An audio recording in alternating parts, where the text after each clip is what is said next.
Foodies and wine lovers, mark your calendars. The Fredericksburg Food and Wine Festival is back October 21st through the 26th, 2025, and this year's lineup is bigger than ever.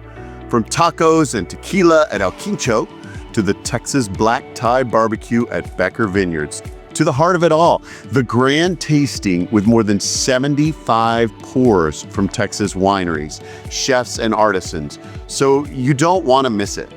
While all access badges are already sold out, there are still plenty of ways to join the fun. Grab a grand tasting badge or a VIP badge, which gets you into the grand tasting an hour early and gives you access to the Grape Creek Vineyards VIP Lounge. Most of the a la carte events, such as the opening night at the Albert Hotel presented by William Chris Vineyards, the Wine Barrel Auction presented by Texas Wine Auction, and Waterfront Brunch at Fisher & Weiser Farmstead still have tickets left as well. Plus, proceeds support the Hill Country Hospitality Relief Fund, helping local workers recover from recent floods. Tickets are moving fast. Several events are already sold out, so snag yours today at fbgfoodandwine.com. See you in Fredericksburg this October.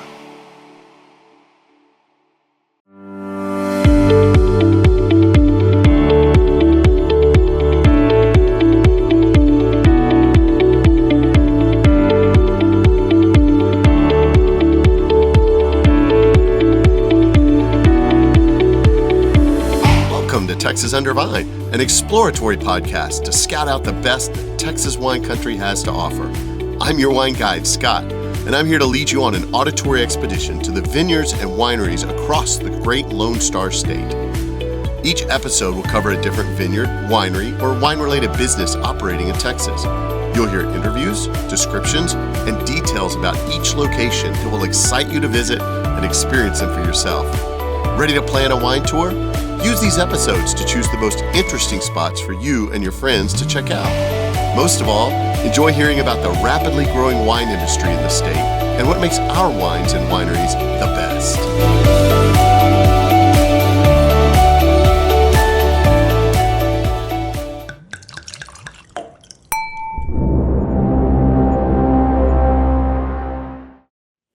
Howdy, Vine Tripper. Welcome to episode 68 for the Texas Under Vine podcast. For this particular episode, I was really excited this summer to be able to take a little bit of a trip, and I ventured out of my normal stomping grounds here in the Hill Country and worked my way up to the North Texas region. And I started off with my wine trip at a little town just southwest of Fort Worth called Cleburne, Texas. And there I was able to visit at Wintergrass Vineyard and Winery. Now, Tyler and Amy Bowers own this particular winery, and it actually has kind of an auspicious beginning in that it actually started from a hobby. They actually were starting to gather some grapes from various providers and make wine at their home, storing it in their closet, and just kind of making some wine on their own as a fun kind of project, and ended up falling in love with it. So much so that they decided to expand their operations and buy this plot of land there in Cleburne that they currently live on as well to create Wintergrass Vineyard and Winery. They planted a much bigger vineyard of their own. They have about a 2-acre vineyard there on the property and have started ramping up their production. Got a big tasting room now that they have built. They've definitely bootstrapped this whole operation as they've kind of done it themselves to create this particular tasting room. And they have, again, a tasting room on site. They have about a 2-acre vineyard, and they're making wine on definitely a much larger production scale now than just storing carboys in their closet.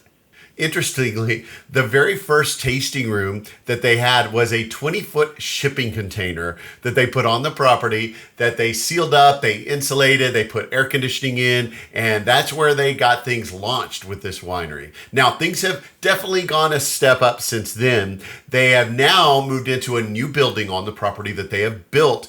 And again, this is totally a DIY operation, as Tyler has done almost all of the work himself with his own hands. And he's adding on and building on to this tasting room a little at a time. So for some of you, when you go to visit, you might think this looks a little kind of unfinished. Well, he's doing it as much as he can. When he's not making wine, he's working on things for the tasting room and building it as a work in progress. But don't think that those wines are a work in progress. He's got that mastered, and he's definitely devoting the major part of his time and attention to crafting amazing wines here at Wintergrass Vineyard and Winery. And the tasting room is kind of coming in second when he gets a chance, again, as he gets a break there. But don't be confused. It's a beautiful property. It's a great little tasting room. You get to see the production facilities right there in the tasting room as well. So you get to see where the magic is made right as you're tasting these awesome wines. Their vineyard, again, is about 2 acres. It was planted, I think he first started planting, I think he told me around 2017, and just kind of some test varietals, a few things to kind of see what's going to work. But now they've kind of settled things out. And in their 2-acre vineyard, they've settled in on Petit Syrah, and they have some Grenache, some Syrah, and some Mourvèdre in that vineyard as well, with a few areas also dedicated to a few of the new Walker varietals that are Pierce's disease resistant. Now, they're at Wintergrass. They are proud to be a 100% Texas winery with all their fruit coming from Texas. Although they don't produce enough in their 2-acre vineyard for all of their wines, they do supplement their wines with some vineyard grapes from some smaller vineyards around the state. And I was really excited because one of the really cool wines they're producing that not a lot of wineries are doing is a Madeira-style wine. And it's a dessert style wine. It is a very interesting process of a wine that started as a happy accident in the old world as they would bring wines across, actually from the Isle of Madeira outside of Portugal. The wines that they brought over ended up getting kind of baked in the holds of these ships and kind of got a sweet caramely, nutty kind of flavor to them that really became a signature style called Madeira. Now, it can't be called Madeira here because that is a protected location name through the EU, but we can make Madeira style wines, and they make one here. They actually put the wine out in barrels to soak up the hot Texas sun and give it that flavor that is really signature for Madeira style. And they make that with a few rows of Blanc de Bois and Muscat that they have planted in their vineyard. And another cool thing about being kind of a smaller production facility is it gives Tyler a lot of room to experiment with different things. And he has tried his hand at a lot of different things. He's made mead, he's made cider, he's played around with different types of sparklings like Pet Nat, Piquette, and different types of things.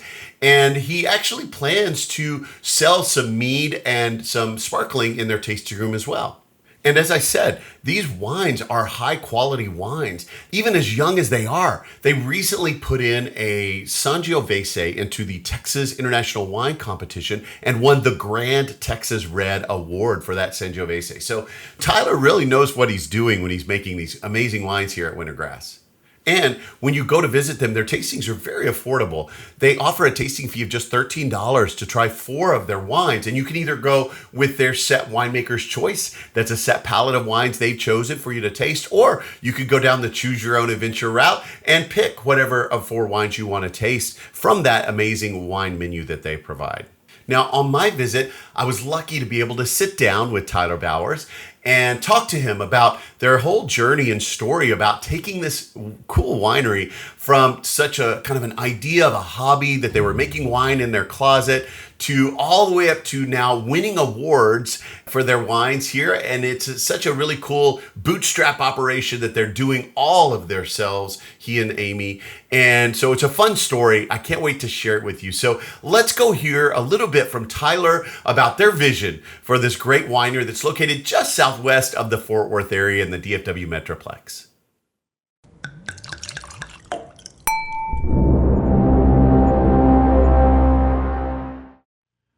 Howdy, Vine Trippers. Welcome to Wintergrass Vineyard and Winery here in Cleburne, Texas. And it's just a little bit southwest of the Fort Worth Metroplex area, Dallas area. And I'm here with Tyler Bauer, the owner and winemaker of this winery. And I'm looking forward to sharing with you some of the great things that they have going on here. So if you're in this North Texas area, or if you're coming to visit this area, you can come check this awesome place out. And so without further ado, Tyler, tell me a little bit about yourself. So what got you into the wine industry? Yeah, so my wife and I like to joke that it's a hobby that got out of control. Okay. So it started honestly with a construction project in our backyard at our place in Burleson. Okay. I built a pergola and was at the garden center at Lowe's, and they had grapevines. And I was like, wouldn't it be fun to put grapevines in? And they, had this vision of them trellising up and all this kind of thing. And so, I put the vines in the ground, had no idea what to do with them. Didn't drink anything at the time. Yeah. And were they table grapes? Yeah, they were table grapes. Yeah, like Thompson Seedless, Red Flame or whatever. But we lived in Burleson. There was another local winery nearby. And so I got a visit with the owner to sit down and talk grape growing. And so he sat down, visit with me and everything. And that was kind of like the Pandora's box being opened.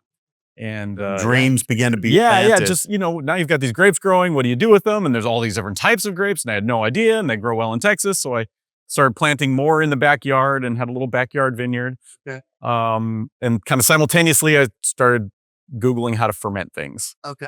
And so it kind of took off from there. Started with like Welch's grape juice from the grocery store, and then wine kits, and Got then your carboy. Yep, and then buying grapes from local like picket places. There were a few of those, and one thing just kind of led to another, and we it was all in the closet because again we didn't drink. Formerly, I belonged to a church that didn't drink. Okay. And so if carboys were in the closet, and we kept joking that we had to get a bigger closet, or Amy had to get rid of shoes because, we'd taken up all the space with you're the wine. pushing it there. I know. So that's kind of where it began, just as a hobby, and it grew from there. And I was a hobby winemaker for 10, 11 years. Yeah. Mm-hmm. And I've heard that some vineyards, you can go to them and they will actually sell you like a small portion of grapes if you want to, but like those hobby type winemakers. Right. And like 100 pounds will give you about 5 gallons. Yeah. You're not buying a ton or anything like that. So so I was able to get, like I said, a couple of pickets, Lost Oak Winery in Burleson, good friends with them there. They were able to give me some stuff here and there. And so it worked out pretty well. The way to learn. Okay, so how did you get from them being a hobby winemaker and you got all these carboys things in your closet to now here we are with a vineyard outside, a tasting room, your own line of wines. Tell me about that bridge process. So honestly, I can't get to that without talking about my background, my work. I was a pastor for 20 years, and honestly, I got burned out. Right, let's just put it that way. So I was in the church in Fort Worth, and I had got transferred to North Dakota of all places, and never wanted to live in North Dakota, those winters and everything. But honestly, I loved it up there. We were in Bismarck, and the people were great, and the summers are awesome. The winters are terrible. But it's the opposite of Texas, right? Yeah, exactly. Yeah. And a lot of people up there, they snowbird, they come down south in the winter. So anyway, when I moved up there, we bought our property here in Cleburne, with the idea that someday we want to move back down to Texas, maybe plant a vineyard, sell the grapes, and kind of do that. And so that's what we did. We bought property. My wife is a realtor. She kept her career going down here while I lived up there. We traveled back and forth using vacation time. Talking about a long distance relationship. Yeah, for like 3.5 years. We were doing that. And meanwhile, I was planting the vineyard with the plan to quit my career at some point in the nearest future, come down and work the vines. Yep. Wow. So all my vacation time, I'd come down and we'd be planting vines and working on building the container over there and just all kinds of work stuff. So I had no vacation for 3 years. Wow. Yeah. Right. But you had something to transition into. I mean, you had something already kind of established. Right. Yeah. And so that was the idea, is that when I quit my career, then I would have something to come down to and kind of start a business of some kind, get it off the ground. And meanwhile, of course, my wife kept her business going to kind of help with that. Sure. Supplement all of that stuff. Yeah. So originally the plan was just to do a vineyard, honestly, to work the vines and sell them to another winery and stuff. But you may or may not know there's no money in grape growing. Much harder. Yes. Yeah. So we decided, well, I wonder if we could get a winery license. Like, I know how to make wine. Like that's not the problem. And we started talking to people that were doing the process, and they're like, yeah, you got to get the lawyer, pay him this, pay him that, do all this. And I was like, well, I don't want to do that. So we thought, like a lot of work. Yeah. You know what we'll do? We'll just start filling out paperwork and see what happens. So began with the federal stuff, started filling out paperwork. And my philosophy was like, if they ever say no or change it, we'll change it. If they say no, then it's no, then we'll just sell grapes. Stop at that point. And it went through just every step. There was never a hiccup, never a lawyer. There was just filling out paperwork, sending it in. And they said, okay. So each step is just, might as well do this. Start instead of a big mountain, let's just take one step at a time. Yeah, exactly. Yep. And work our way up through everything. Yeah. The only hurdle we hit was locally. You had to put an ad in the newspaper saying you wanted to open a winery. Public notice. Yeah. So we did that. And I guess we did the font or formatting wrong. So we had to do it twice. But so you how to even read a paper anymore? I know, right? That's the funny thing about some of these I thought that laws. was the funniest requirement. It's like, all right, whatever, we'll do it. You got to go down to the local saloon and bang up a thing on notice on the wall. Yeah, exactly. Yeah. Who even looks at a newspaper anymore? Yeah. So our first winery that was licensed building it's a 20-foot shipping container that we put out there, and because I didn't want to put up a bunch of money and have them say no, so we put the shipping container, insulated an air conditioning unit, and said, "Hey, here's our winery," and they said yes, and that's where we started. The dream began at that point. Well, it had already begun, but the birth of the realization of the dream had begun. So that was our first winery. We did one harvest in there. Yeah. Yep. So a lot of people, you talk about this career change and the things that you did coming from North Dakota and the dreams and the ideas that you had to put this together. So many people that I've talked to and visited with see a winery as this retirement goal. I'm going to retire and then this is my second career. I'm going to go do this, or I'm going to take all the money I made when I was working and invest it into this. And wineries that's a big capital startup. It takes a lot of money and time. One of the things that I think a lot of people don't understand about the wine industry is you don't just start a winery and start it the next day. I mean, you've got, especially if you're planting a vineyard, you've got 3 to 5 years till you can get good fruit. You got to age your wines. I mean, you put in a lot of effort and money and things up front to then reap the reward much later on. And so a lot of people take a big, again, sum of money or something, they lay it down and then kind of have that ability to bridge and get started. Tell me a little bit about your transition into this second career. That sure would be nice to have a big chunk of money to start with. We did not have that luxury. So when we got started, there was no retirement that we cashed in. We do not have any rich relatives that passed away and left an inheritance. We did not take out any loans, any of that. So everything has been pay as we go. So that's part of the reason why things are unfinished in here is the equipment has been a priority. Grapes have been a priority.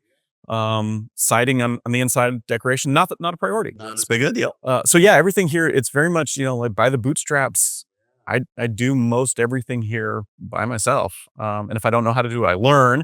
If it's dangerous, then I hire a professional. But for the most part, we do it all here, and we just make it work. So you built this out of the ground from the bottom up. Yeah. I mean, and I guess we'll call it cheap. I'm cheap.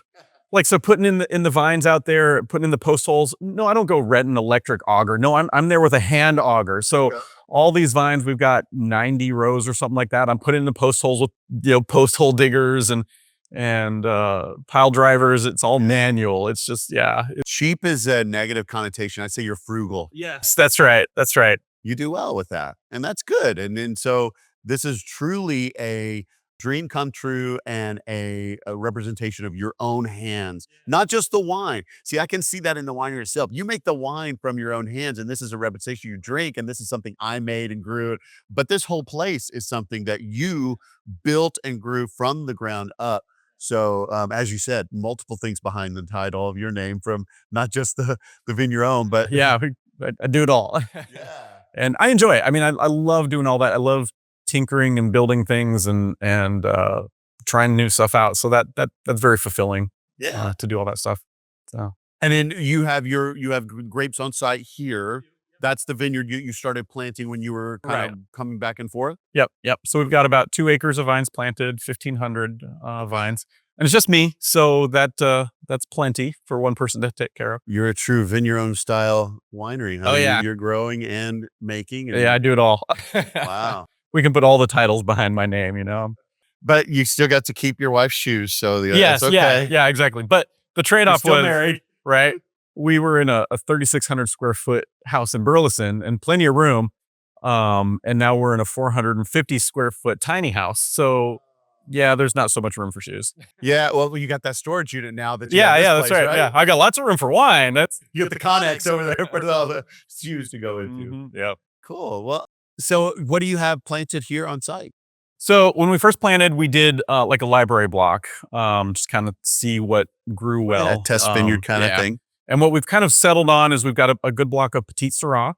And then we leaned into the Rhone varieties with the GSM, Grenache Sous Rhum Mourvedre.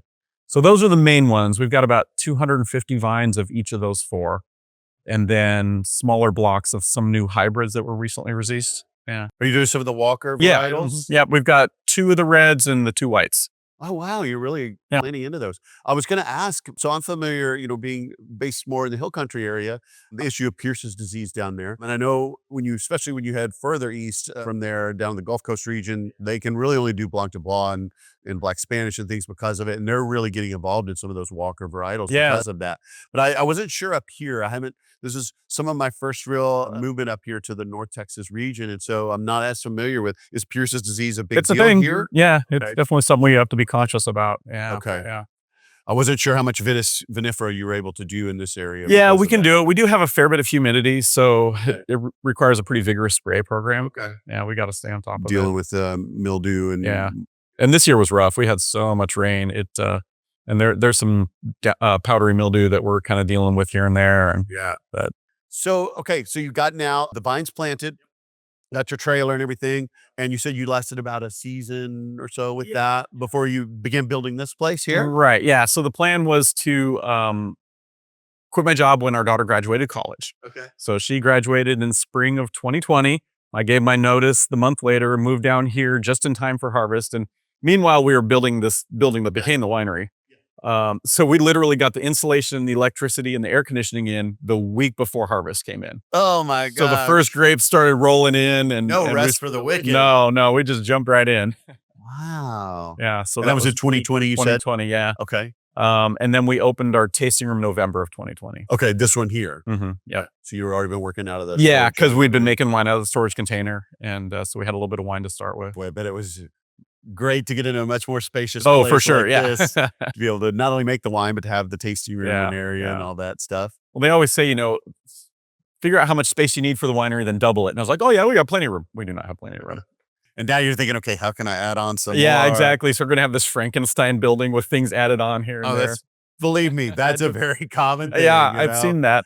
So many people, so many winemakers and owners that I've talked to talk about, every year's a capital improvement basically for each of the different things we've had to add on. That's a good problem to have though, as you get growth. So that's good. Well, tell me a little bit about the name of the winery. So it's Wintergrass Vineyard and Winery. So what inspired you to name it such? So we wanted something that was kind of Texas, but had no idea what to do. And when we bought the property, we had just a bunch of prairie grasses out here, just weeds. So I was actually talking to my mom one day and she's like, yeah, how about wintergrass? It's a prairie grass in Texas. And I was like, that's kind of catchy. I like it. Yeah. And it, represents our place. It's a little bit Texas, but not on the nose as, like bluebonnet or something like that. And so basically what the idea is that we've got a field of weeds and we're trying to transform it into something else. So it's about transformation, weeds to wine. Cool. Interesting.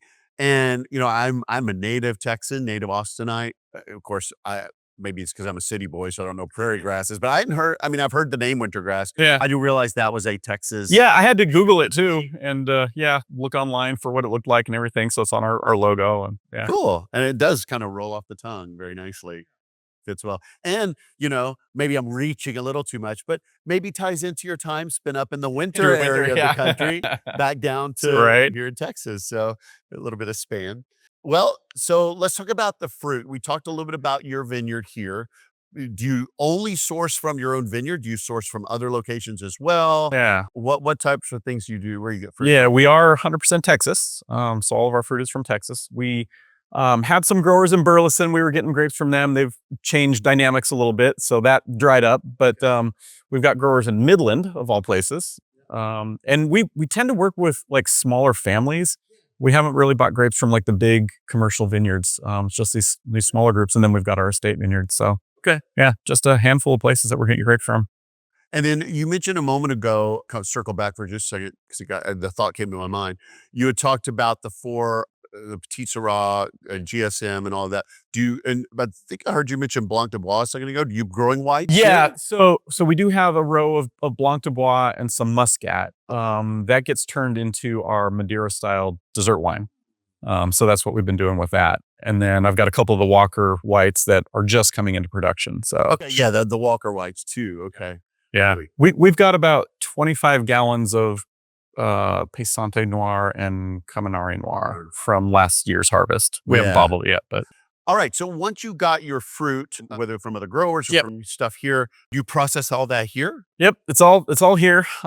We get volunteers that come out help out with harvest and processing, but we've got a little crusher to stemmer. It's the bucket brigade. We don't have any elevators or escalators or conveyor belts or anything like that. Robots to everything? Yeah, no, it's old school here. Okay. So yeah, we process it here, do all the fermentation, aging, bottling. Yeah. And you do we talked about reds. We kind of mentioned whites, and then you mentioned a dessert wine as well. Do you do like a rosé of anything? Do you like do any kind of We have. processing for rosés? Yeah. Right now we've got a Tempranillo rosé that accidentally got mixed with some Gewürztraminer. So Really that was a interesting. thing, yeah. So they were in stainless steel barrels. I had 3 stainless steel barrels that had wine in them. I thought they were all Tempranillo rosé. So I'm racking, transferring, and I look at the hose. I was like, that doesn't look like the right color. And that was a Gewürztraminer. Well, So here we go. it got put in there, and actually made a pretty decent little wine. We liked it. You know, sometimes some of the best wines are those happy accidents Yes, where you're like, oh wow. That was a good accident. We've had some bad accidents, but Yeah? yeah. So again, stainless steel barrels, and these ones had the tri-clamp closure, and I was all out of bubblers, airlocks for it. So I put a tri-clamp on there with the gasket, and I kept it loose. I was like, well, that'll be fine. It'll still let the gas expel. And it was almost done with fermentation. There's not much CO2 left. No big deal, whatever. This was a Malvasia Bianca. And so I come out and I said, well, I'm gonna take a look and see how this is doing, check and see if it's all finished. And so I undid the tri-clamp and pulled it off, and it shot off like a rocket. And the top of the tri-clamp hit the ceiling. Wine is fountaining like all the way up to the ceiling. This is 20 feet or more up there. And I've got white wine just dripping down on me. And it's like, yeah, it was huge mess. I lost like a third of the barrel as it just my Lord. You're like, shot all over the place. I know, and I'm just looking at it like, what do I do? There's nothing to do. you're stuck there raining down. Going, Yeah. What do I do now? Oh my God. So you just, at some point after the shock words, I'm just like, well, I just have to wait for this to finish. So it's going to go. let it until do it's its done. thing and then go from there. Yep. Wow. Yeah. So I learned my lesson there about pressure. Yeah. The Gewürztraminer with the rosé, that kind of reminds me a little bit of in, the Northern Rhone where they cut some Viognier into the Syrah to give it some aromatics, a little bit more. So I could kind of see how, especially Gewürz being a little more aromatic, Exactly. Yeah. maybe providing a little bit of different notes into that. Yep. Interesting. Yeah, definitely. Howdy, Vine Trippers. I wanted to take just a moment before the show begins to tell you a little bit about the Texas Wine Lover website and app. It is a definite must-have for anyone wanting to explore the Texas wine industry. Now, they have a website. It's txwinelover.com, but they also have an app that you can actually download to your phone. You can find it on the Apple App Store or on the Google Play Store for Android devices. And it's going to be kind of your one-stop shop for when you go out to visit these great places. So you get to listen to them here on the podcast or watch them on YouTube to learn about these wineries. But when you go to visit, make sure you're checking out that app, because I'm sure you're probably going to want to visit other places in the area as well. And you can do incredible searches. It's the most comprehensive listing of winery information in Texas. And you can look for wineries in your area to go visit multiple places. You can sort those listings by finding out ones that are kid-friendly, maybe some that are pet-friendly. If you want to look for events or things that are going on, if you want to find those that can host RVs, just about any category you can think of, you can actually sort those listings and find wineries around you to go visit. The app is free to use for you and I. So it's a perfect, again, hand-in-hand tool when you're going out to visit wineries. Listen to them on this podcast, watch them on YouTube, and then start making your plans to go visit and use the Texas Wine Lover app when you go.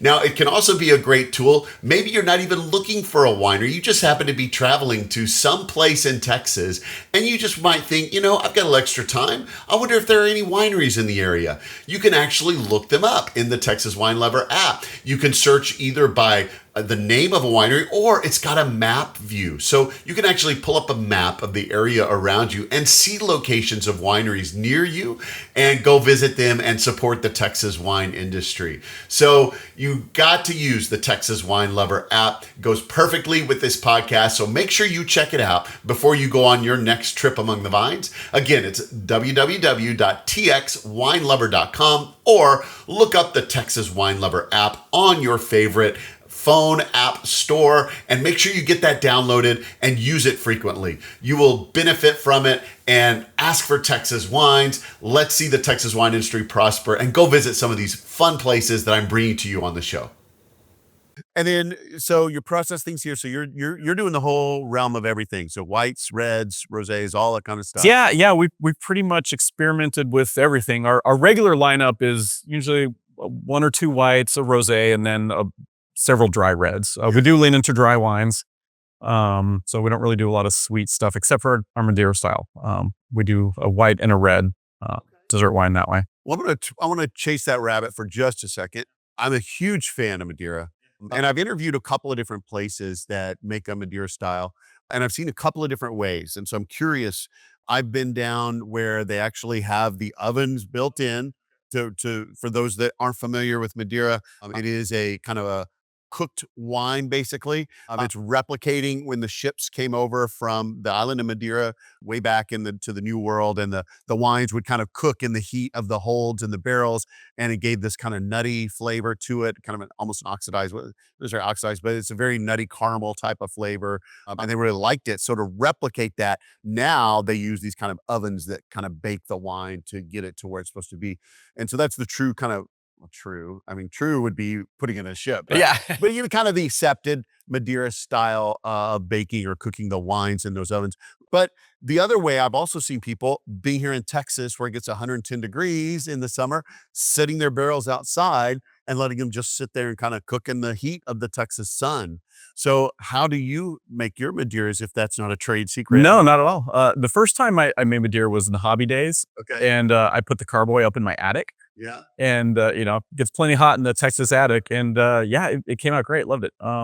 So what I do here, though, is I've got a barrel of the red and a barrel of the white, and they just sit outside.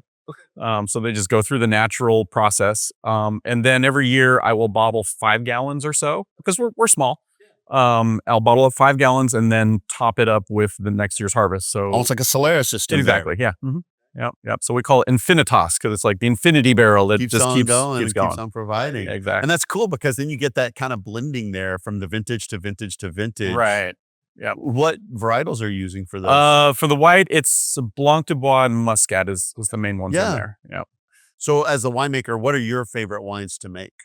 So probably the ones I like to drink, which tend to be the heavier, bigger, bold reds. I'm a big fan of Petite Syrah. Of course we grow that.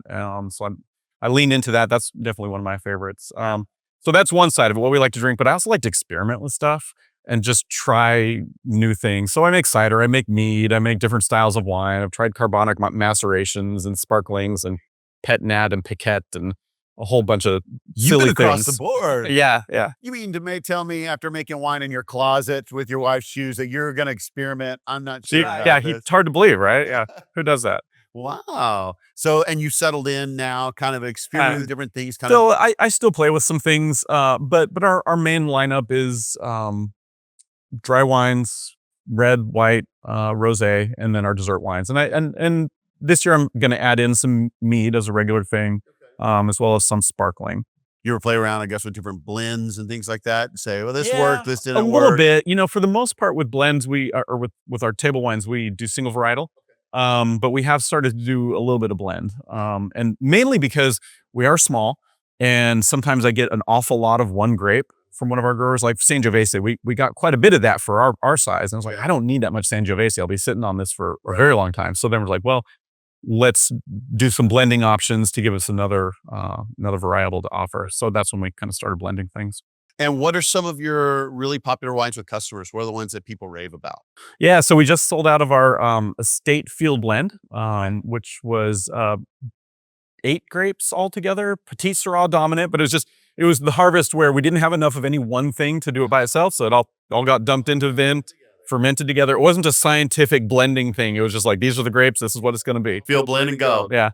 So it was big and heavy and good tannins and just, yeah, people really like that one. All kinds of different, I'm sure, flavors and notes from each. Yeah, I thought so. And it was like on the leather tobacco kind of side of things.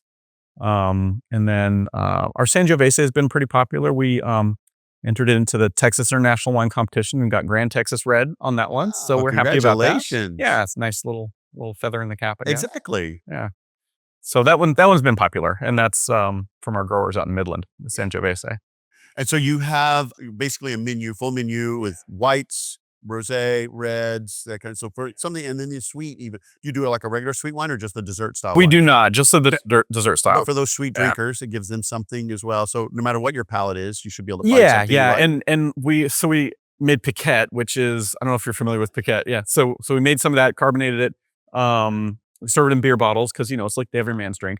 But we also have flavored syrups. So sometimes when people come in, they're really sweet wine people, we'll do that for them. It's a little like wine spritzer sort of thing. So for listeners that don't know what a piquette is, once you've done your primary fermentation with the grapes, what's left over is called pumice. It's the leftover grape skins and flesh and things like that. And you can actually re-ferment that with some water and things like that, which makes kind of a lighter kind of a blend. So it's of a lighter type of wine that's a second kind of fermentation based on those is basically what a piquette is.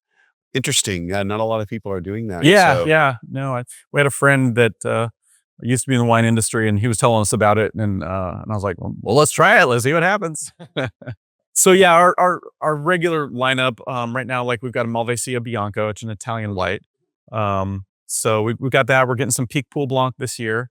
Reds, it's more consistent. Yeah. We're excited to work with that. Our whites have been in flux. Our reds are a little more consistent. Tempranillo, Sangiovese, our estate wines, which is the Petit Syrah, and then we're going to start seeing some GSM come in. So that's kind of the main lineup. And occasionally we'll have some Malbec or some Cab Sauv or something that works its way in. Cool. Based on your contracts. And your exactly. Mm-hmm. So we talked a little bit about the wines. Let's talk about the location for a second. Do you ever like host events here or have like things like that where people could come out like, hey, live music or different types of parties or events or things at the winery? Or are you too small? Occasionally we do. And so this is a challenge of being small, right? To have cover bands, you have to have licenses. And there's 3 different companies that you have to get a license with if you want to be fully covered. Really? And so there's a yearly fee for that. And then of course, pay the musicians. And we're a small winery. We can only get so many people in here. And so it hasn't been cost effective. So our current approach is trying finding people to have their own music where they own their own copyright or like folk music and that kind of stuff. We can do that. So we've started to reach out to some people and start doing that a little bit. But, our focus really has been on the wine. As opposed to being an event venue. We've got a friend that does wine tours, Europe and South America and all over the place. And you get people that come back and they talk about these beautiful, large things. But one of the things they always kind of rave about is like, well, there was this little Frenchman and it's been making wine for generations and the place was a mess and it was small, but the wine was amazing. It was like, that's what we'll go for. That's what you want to be. Yeah, exactly. As opposed to the big multi-million-dollar event venue, we're a country winery that's trying to make really good wine. Really good wine. Yeah. It's almost like a dive restaurant kind of thing, It's not the glitzy glamour chain restaurant stuff. And you might not even see it in the middle of the strip center, but you go and you think, this is some of the best food I've ever had. Right, exactly. And you remember that the little hole in the wall kind of place. Yeah. So that's kind of what we've been leaning into. Lean into what you've got, Exactly. Yeah. Find your strengths and go with those. Mm-hmm. Well, let's talk about, say, a listener starting to get excited to come in and check out Wintergrass. And so they want to come in for a tasting. Yeah. So let's talk about what that might look like. First off, when they come to do a tasting, and I see you've got some tables in here, you got a little tasting bar set up over there. Coming to do a tasting, is it a set flight of wines that you're doing, or do the customer choose their wines? Yeah, so there's both options. Okay. Yeah, so we have a set flight of 4 1.5 ounce pours. That we have that you can just go with that with the basic, or for a few bucks more, you can pick your own. Okay. And what are the costs on those? So we're cheap, I think. Yeah. Or affordable, I should say. Yeah, let's say that. Yeah.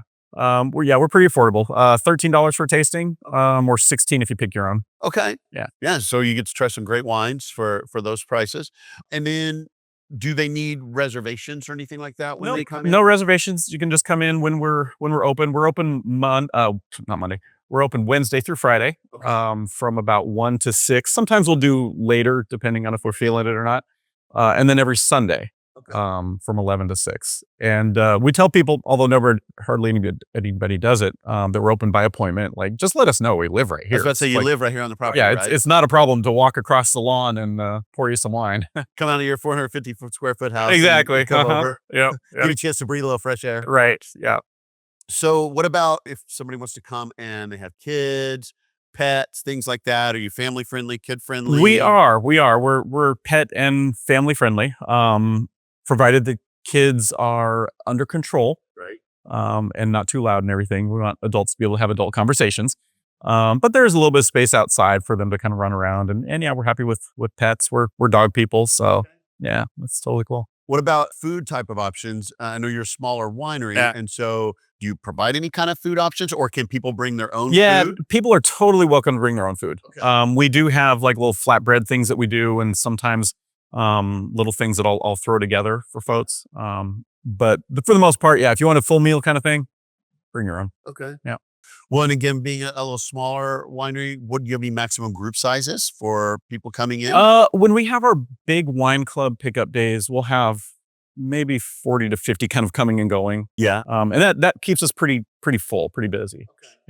Yeah. Within the tasting room itself here, I don't know, we'd probably do 35, 40. Yeah. But that's packing it in pretty good. Okay. Yeah.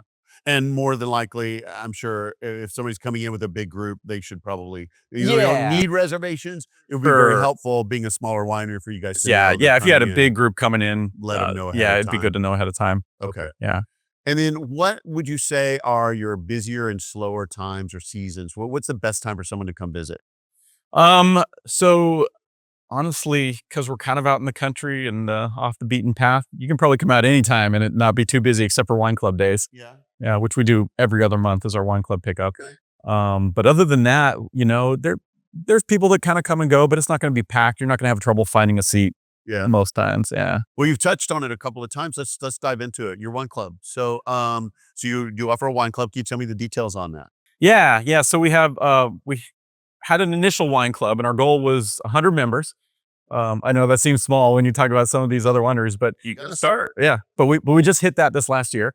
So we closed off we're calling it the Legacy Wine Club. Congratulations. And part of our vision with this whole thing was like a community of wine drinkers. And like, we don't want to break the bank for our regular loyal people. So we gave them a 30% discount on wines, and which I think is probably the best in the state. Makes our wines very affordable for our regular longtime members. So that was part of the vision. But yeah, now we've got the new wine club, which is kind of our standard wine club. It's 20% discount on wines and just 2 bottles every other month. It's pretty low entry. There's no cost to join or anything like that. Yeah. And then do you ship those out to people who can't come So or does it we pick up we only? don't really do shipping. Yeah. It's a big issue. So It is. It's expensive. It's hot in Texas. I don't want to ship my wine in the middle of the summer where it may sit in the warehouse for a weekend. Yeah. And you can't control what the customer experience is after it's been sitting in that warehouse and they go, oh, this isn't very good. Well, no, it's not a true representation. Right. Yeah. So we've kind of Pick up only, steered away basically. from the shipping. Yeah. So Okay. so pick up if they're in the DFW area, I will deliver. Oh, really? Yeah.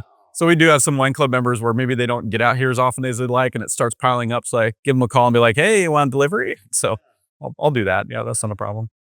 Again, the advantages of that kind of small Yeah. winery being able to do things like that. So we got the wine club and people come here to pick it up, and unless you deliver there in the DFW area. But if somebody was getting excited, they think, man, they're watching this episode, I would love to taste some of Wintergrass's wine. But if they can't ship and they can't get here for whatever reason, do you do any kind of distribution, or is there any way can people order online, or is there any way for people to taste the wines without coming here? So I would say yes, but it's not a system that's set up. Okay. It's message us on Facebook or just reach out directly and be like, "Hey, I'd like to try something," and we'll work it out. Okay, so fine. So more of on an individual case basis, you can maybe work something out Yeah. with people. Yeah, we can do that. Yeah, definitely. And Overall setup. we do list our wines on the website so they can really see what it's there. Even if you can't order it directly there, you can see what we've got and reach out directly, and we can make it happen for sure. Okay, yeah, and work out a deal to make that happen. Okay, gotcha. So perfect. Okay, so we talked about all of the great growth that you've had here. Winning that award there was amazing. That's a great victory. Getting to that 100 Wine Club subscribers is a big, you made these great strides. What about plans for future growth? Do you have ideas or dreams or places that you want to go from here, from where you're at in this current situation? Yeah, so we don't want to get too much bigger than what I can handle. So, I mean, I would like a little more room for storage and that sort of thing. But with the facilities we have here, I think if we could just, it's really about sales, right? If I can ramp the sales up, I can ramp up production a little bit. But I don't want to get to the point where we're out of touch as owners with our customers. And that's something we've heard from a lot of our wine club members, that they've been to other wineries that have gotten bigger and they've lost that initial connection or That flavor. Yeah, exactly. And so we don't want to do that. We really want to stay to the point where we're in direct contact with everybody and they can come in and have access to the winemaker and see what we're doing. And, if it's during fermentation time, our fermentation bins are right here in the tasting room. You can come do punch downs if you want while you have a glass of wine. It's, it's all right here. Yeah. And we like that approach, and we kind of want to stick with that. So we do want to expand marginally, of course, but not to the extent where we lose who we are right now. Yeah. Yeah. And I kind of love that feel of this tasting room, and that you kind of have one half this side that's a tasting room, and then this half that's kind of production facility. Yeah. So it's like I get to taste the wine and see where the magic is done over here, and I think for a lot of people, of course, I've been around a lot of this type of thing, but for your average wine drinker, they don't have a lot of exposure to the production side of things. So being able to see that and see the magic over there, it's kind of like a thrilling thing. I think it's a really cool small concept that you have. And we do have some space still on the property where we could put an expanded tasting area. We want to work on our outside entertaining area a little bit too. And so there are some potential options down the road as things come in. You had those plan Bs already kind of. Yeah. We're thinking about it. And all that. Good. There's a lot of great places that people can go to drink wine in Texas. What, in your opinion, do you think really sets Wintergrass apart, that someone would say, it may be a little country winery off the beaten path, but I got to get off the beaten path and go visit them. Yeah. And I've got to get away from talking about we're just a small little country winery, and instead we're a hidden gem. There you go. Yeah. Because I think we've got really good quality wine. We've been getting great feedback from customers, from wine competitions, that sort of thing. And that's really our focus, is to make great wine. Yeah. And so I think if you come here, that's what you'll get. May not be the biggest and fanciest place, but that's not reflective of what's in the bottle, which I think is top notch.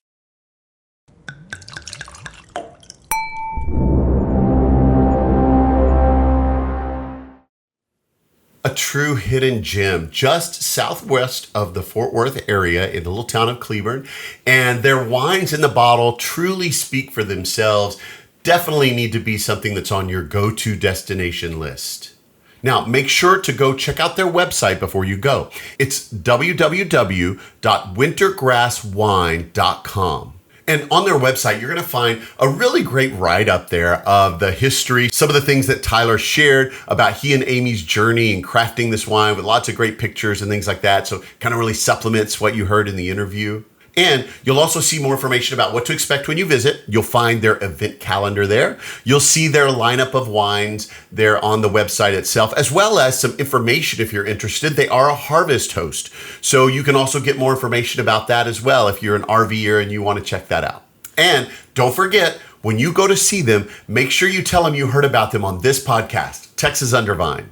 Now, once we finished the interview, Tyler took me back and led me through their amazing portfolio of wines, and he wasn't lying when they said they put the wine first. The DIY nature of the tasting room is almost overshadowed by the high quality of the amazing wines that they're serving there at Wintergrass Vineyard and Winery.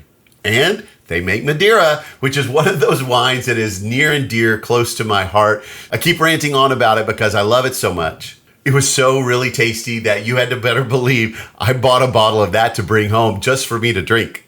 But as for the library bottle for this particular episode, again, as always, it's such a hard choice sometimes, but I actually picked a bottle of something that I probably never would have guessed I would have picked. It's definitely a first for the wine library for this episode. The varietal itself is one that some people would argue doesn't always make the best straight varietal wine, but it does well here in Texas. It's called Black Spanish, or Lenoir is the name of the grape. And a lot of people will use it as a blending grape with other things, or it's a lot of times used for port wines and things like that. But not as many people or wineries are really making straight dry versions of Black Spanish, in that it just sometimes doesn't have a good flavor when it comes out that way. But Tyler knows what he's doing, and he created this Lenoir variety, and it's actually a blend of two vintages. I think this one, he said, was 22 and 23 together, but it had such a beautiful, almost smoky and tobacco notes on the nose, some rich dark fruit in there. The acidity was great on this wine. It had rich flavors of black cherry, plum. Really was amazing to me. I don't think I've ever had a Black Spanish that I liked quite as much as this one. I was so impressed by that and so kind of surprised by this particular wine that I knew when I tasted it, this is the wine for my wine library episode for Wintergrass Vineyard and Winery. So you've got to make sure and try this when you go and you do your tasting, and maybe take a bottle home with you as well. It even had a really nice kind of pepper note on the palate. Oh, it was so good. And you better believe, along with that, I bought a bottle of that Madeira, the Infinitas, and brought that home with me as well. So it was a great trip there to Wintergrass Vineyard and Winery. Well, wine in hand, it was now time for me to venture on to check out some other great Texas wine destinations and bring those to you here on this podcast. Now, if you are enjoying this show and the episodes and the content that I'm bringing to you, would you do me a favor and maybe go out to wherever you get this podcast, leave me a rating and a review. It makes a lot of difference to me. It really helps me see what the listeners are interested in, what they like, what they don't like, things like that. And just getting that also helps my algorithm to get more people to see the show, so that we can get even more people interested in buying more of our great Texas wines. Everything helps that rising tide come up and see even greater and more wines here in Texas, and more wine drinkers and people who appreciate what we're doing here in Texas. And it's free to you to leave that rating and review. Only takes a few seconds, and I give you my thanks for your time given to that. Also, to those of you who are watching this episode on my YouTube channel, make sure to go down below, like, follow, and subscribe to the podcast here on YouTube, and leave me a comment on this episode down below. So what are your favorite things about Wintergrass Vineyard and Winery? Or if you've never been, make sure to leave me a comment telling me, what are you most looking forward to when you go to visit? And with that, my time is up. So don't forget, subscribe to the podcast and follow my socials to be notified anytime a new episode is released. And until then, happy trails and bottoms up, y'all.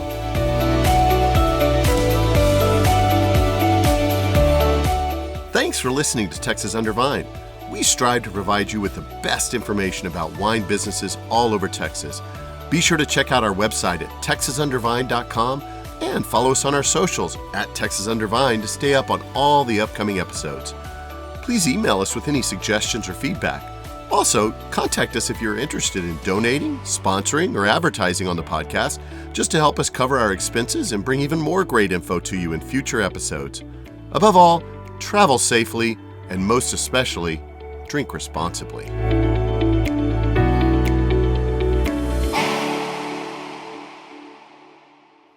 Howdy, Vine Trippers. Before we go, I wanted to direct you to my website, www.texasundervine, because there you're going to find a whole host of things. Besides access to the audio versions and the video versions of the podcast, you can also get those on any podcast provider, and then the video on YouTube.